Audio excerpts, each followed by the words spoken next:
Denis Hennelly. Yes. How did you get the concept for the film Goodbye World? And tell me whatever you can about it from the beginning to the day you shot. Okay. Goodbye World is basically the story of 7 estranged friends from college who reunite at the same time that the civilization is collapsing around them. So what they have is a lot of past relationship problems. They have things that have happened since they left college, and they haven't really seen each other, and mostly the film is about that. It's a relationship comedy, relationship drama, but at the same time they're dealing peripherally with the collapse of civilization. It's kind of that moment between when civilization starts to collapse and what we usually see in apocalypse movies, which is, you know, how do you survive the apocalypse? This is that moment between those things. So it's about what it takes to survive in the coming, you know, civilization, and sort of about what it takes to survive right now. Because what we always sort of thought about was like, there's mini apocalypses in everybody's life. There's things that basically tear your world apart. And the word apocalypse itself means to uncover. And so anytime you have something, some event that uncovers the foundation beneath which we work, whether it be relationships or society or whatever, you're going through an apocalypse. And so we have a lot of mini apocalypses in the movie as people realize what's going on between them. So the idea was basically, you know, I have some friends that live up in Northern California. I've always loved that area, and I wanted to write something. The last movie that we did was a really guerrilla project.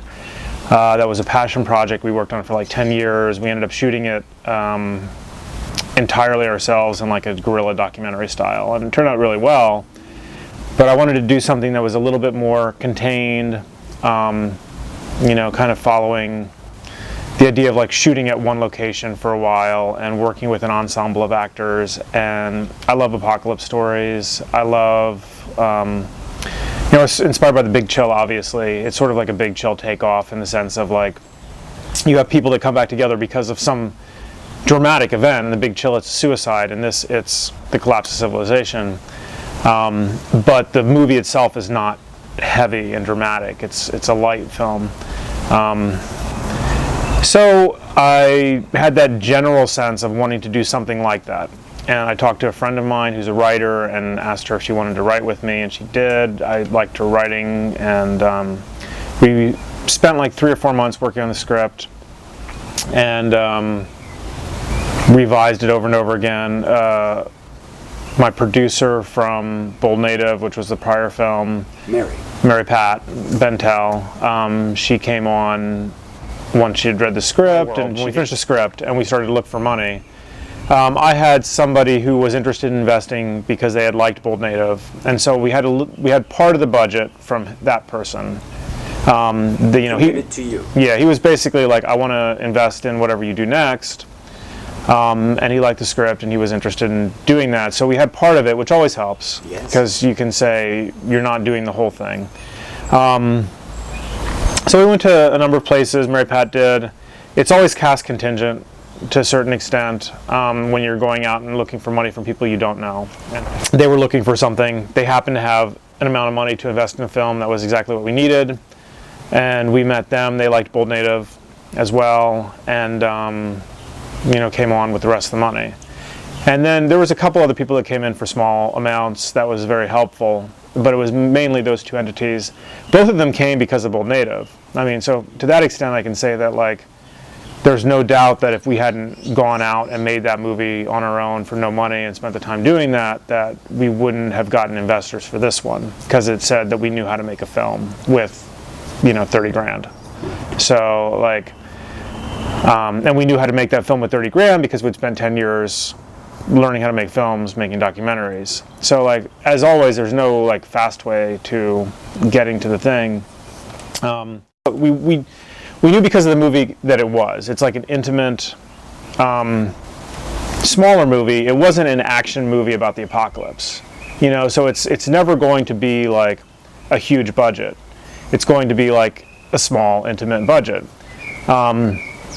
we had to like keep the budget down in order for it to be profitable, because we want to make money back for our investors. That's like a primary element of what we want to do as filmmakers on an ongoing basis. And so in order to do that, we had to keep the budget reasonable so we could make money back for our investors. And you want to get actors that are A, excellent actors, and B, have some meaning in the marketplace in the sense that people know who they are. We had a situation with our cast where we knew what our budget was, we had the money on board, and we could make offers, like I said, that are like way below what the people we were going, everybody we went to, like we were always going for, in part because like Mary Pat and Sarah and myself and the other producers made a conscious decision like to do everything we could to get the movie, you know, into the marketplace, which means that you want to go for the most recognizable names that you can that are also amazing actors. And so and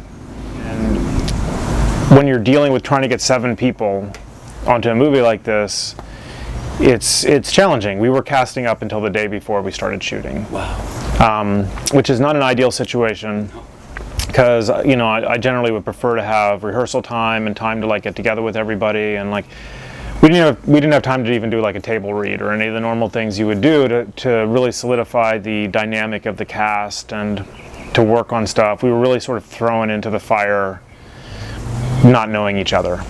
So to the extent that like the area where we wanted to shoot, like we knew we had our location, we wrote for a location, and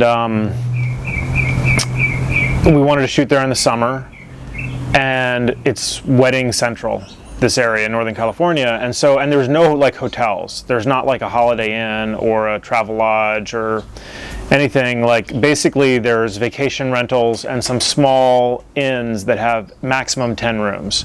So we knew we were going there with a crew of 40 people and 12 actors and whatever else. And so we, in February, when we had half the money, basically had to decide we're going to book these rooms.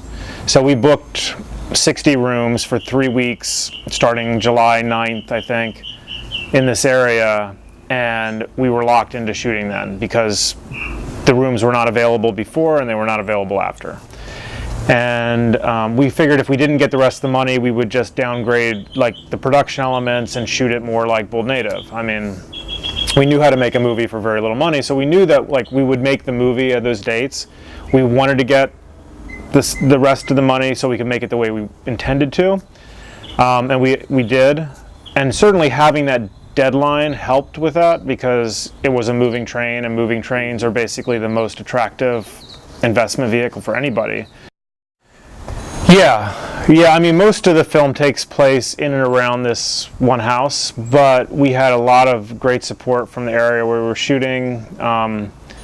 It's lovely to shoot, you know, outside of Los Angeles, in the sense that like people really enjoy the experience of having a movie shooting. You know, they're like, that's neat, to the extent that until it becomes not neat. I mean, we certainly like had our situations where people were annoyed that we were there, because anytime you have 40 or 50 people roll into any one place, it does create an impact. And so we had to be conscious of like trying to be respectful of the fact that we're in somebody else's community, while at the same time like trying to involve them. And I think I came from a small town.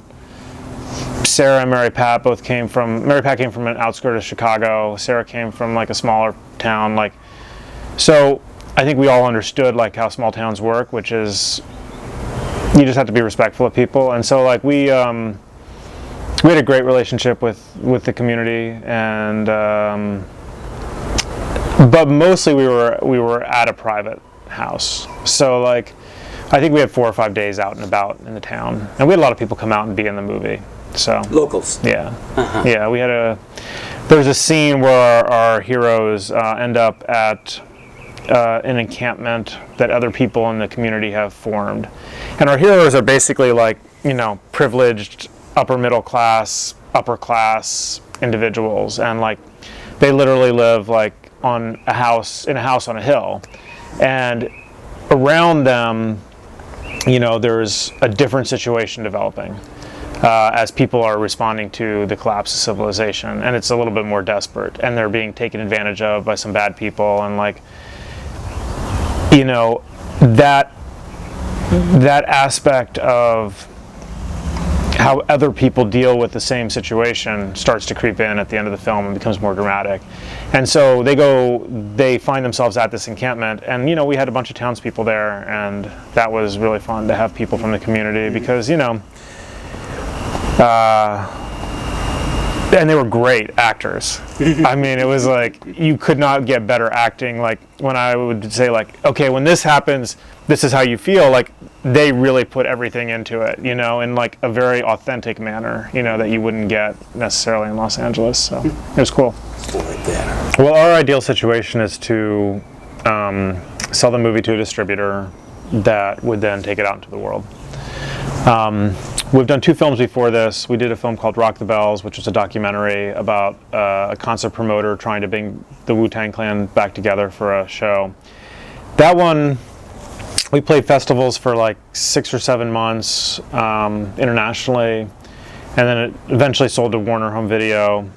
What we got out of the festival circuit on that one was reviews, you know, so when we did eventually come out or try to sell it, like, we had a bunch of reviews, positive, from all the different cities we'd played in. Bold Native, we didn't play any festivals. Why? We basically made a decision that, because when we sold Rock the Bells, we also had a small theatrical distribution through Seventh Art. And they came on, and they put it in theaters in a number of cities, and Warner put it out on video. And we went back to cities that we'd played in festivals at, like Chicago or New York, and had very little people come to the theater. Whereas when we were there with the festival, like, the theaters were packed. So we thought, like, okay, somebody capitalized on the excitement in the city about seeing this film, because with the Wu-Tang movie, like Rock the Bells, people were interested in the Wu-Tang Clan, or they were interested in other artists that were in the film, or just underground hip-hop in general, or concert promoting. And we did a lot of work to get people into the theaters at those festivals, and sort of cannibalized our audience for later when we went back on our own. And there's definitely a value for festivals. Like, I'm not like putting on festivals at all. I think like they do a great job of curating films and of like building buzz and building anticipation and interest in movies. But for Bold Native, our feeling was like, since we were basically the sole investors and we were trying to make our money back, and we did submit to a few festivals at the beginning and didn't get in. And so we basically decided we're going to stop trying to get into other people's festivals, and that was a more controversial movie. I think we could have got into festivals with it eventually, but we basically just decided we were going to do it ourselves. So we booked screenings in all of the cities in the US, and we would travel there and screen it, and we would sell out screenings repeatedly. With Goodbye World, you know, our desire with festivals is to, you know, Los Angeles Film Festival is a great place to premiere it, because this movie is really about the people in it. You know, what people really take away from it and love about it, that have seen it so far, are the characters and the acting and the dynamic between them. And because we are in LA, we can have all of our actors be there, we can have a lot of our crew be there, and it's it feels like the right place for it to premiere, in the sense that, like, you know, it is a festival that seems to be about the appreciation of films that people enjoy. You know, the way that they curate it is like, you know, it's for the community, in the sense that, like, they're not having people travel here to go to the festival the way you have at some other places. They're really appealing to people who live in Los Angeles, so they have to program films that people want to see. And I think that we hopefully fall in that realm. Past this, I don't know. I mean, ideally would want to sell the film shortly after the festival, and work towards getting it into theaters, and work towards getting it on VOD and on iTunes, and, like, from our point of view, like, getting it to the audience everywhere is our ideal goal. If we don't end up selling it shortly after the festival, then we'll work with our sales agent and our publicists and figure out what the best way to continue building word of mouth and buzz and interest in the film is. But ideally, obviously, we want to find a partner to work with to distribute the film. The social media, how did that help you? Do you use that? Well, social media hasn't helped us at all with this one because we haven't really got into that yet. With Bold Native, it was instrumental. I mean, Bold Native was a completely self-distributed film, I would say that at this point, probably, 100,000, a couple 100,000 people have seen the movie, at least. And we've done it all on our own. Mm-hmm. And, our goal with that was always to have people see it. Right. Because it was a story that we felt was important. And like I said, we sold out screenings around the country and around the world we had no advertising budget, simply using Facebook. And so social media was instrumental in publicizing and distributing Bold Native. With this one, I don't know, because we are at the beginning stages of it. Mm-hmm. Ideally, we work with a distribution partner who gets the film. I think this is a film that probably, is something that people will enjoy on VOD, will enjoy on iTunes, will get into some theaters. Again, it's not like a super huge movie, but it's a movie that I think people enjoy and will have word of mouth success. But social media, I don't know how we'll work with it this time. Mary Pat and I have known each other for a long time. The people that she's brought on, part of the reason we were able to get a great cast is because she has done, she's produced shorts and commercials and films for people. She's helped people out in a number of cases. She works really hard and just knows a lot of people and treats them well and helps them realize their visions. And she has a great network of people that believe in her because of that. And so if she says, I like this script, I'm producing this, I'd like you to read it, people will read it for her. And then at that point, it becomes about the work. Well, I think that this film is about community. I think it's about who we are as, in a specific sense, who we are as Americans. I think in an international sense, who we are as communities of people. And how it's about the social contract, really. We basically make a decision about the kind of world that we're going to live in every moment. And we've become a bit passive, I think, in that as a society. And we look to authority, whether it be the government or whatever, to say, this is how you behave. And we relinquish our control over our community. And I think that in reality, each of us at every moment decides what kind of world we live in. And we're responsible for creating a society that's either good or bad.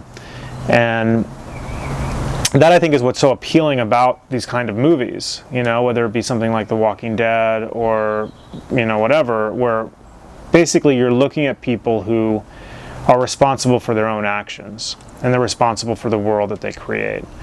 And we kind of feel, I think, because we've been desensitized and pulled away from each other, that that's not the world we live in, but it really is. And so that's the thing that I think that this film is about that's, interesting.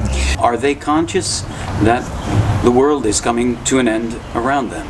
The movie begins with people getting this text, "Goodbye world." And it spreads exponentially like a virus through everybody's cell phones in the country, and everybody gets it. At that point, and then that triggers a collapse of the infrastructure, of utilities and everything else. And there's also some targeted, physical attacks. And this creates a breakdown, starts to precipitate a breakdown of society. As this is going on, our hero couple that live at the hero house, they are expecting the arrival of an old friend of theirs and his new wife, and these two groups have been estranged from each other because of a business problem, and so they're welcoming him back to mend bridges, And they live very off the grid. Solar panels, they don't really have cell phones, they listen to like, you know, vinyl, they don't use a TV, they have separated themselves from society. They made money in Silicon Valley, and like now they're like, we're gonna go live in the woods with our daughter. And so the other couple arrives, and all this stuff happens while those 4 people are there. They have no connection to the outside world, so they don't know what's going on. And then one of their other friends, who's been living at a cabin on their property because he's gotten out of jail and needs somewhere to live until he gets back on his feet, arrives back and is like, you guys, the world's falling apart out there. And then a couple of the other friends basically come there in order to take refuge, or for another reason. One of them is suspicious that somebody in the group might have something to do with this event. So everybody comes for their own reasons. Like the 4 that are there at the beginning don't know what's going on. They're there for a reconciliation dinner. And so it's a combination of people coming there because this is a place that they were like, it's a house that's been in the family of one of them for many years, and they would come there during college to hang out. And so like they know it as a place that's safe, but they also sort of accidentally end up there. Interesting. Yeah. So they all know that the world is coming to an end, and they're up there. The world as we know it, right? The world as we know it. Yeah, it's not like Armageddon where there's a asteroid coming that's going to kill us, which is a different. No, we're doing you have a different feeling in that, but basically like what we depend on, which is like a certain level of technological advancement that relieves us of the responsibility of having to deal with each other. You know.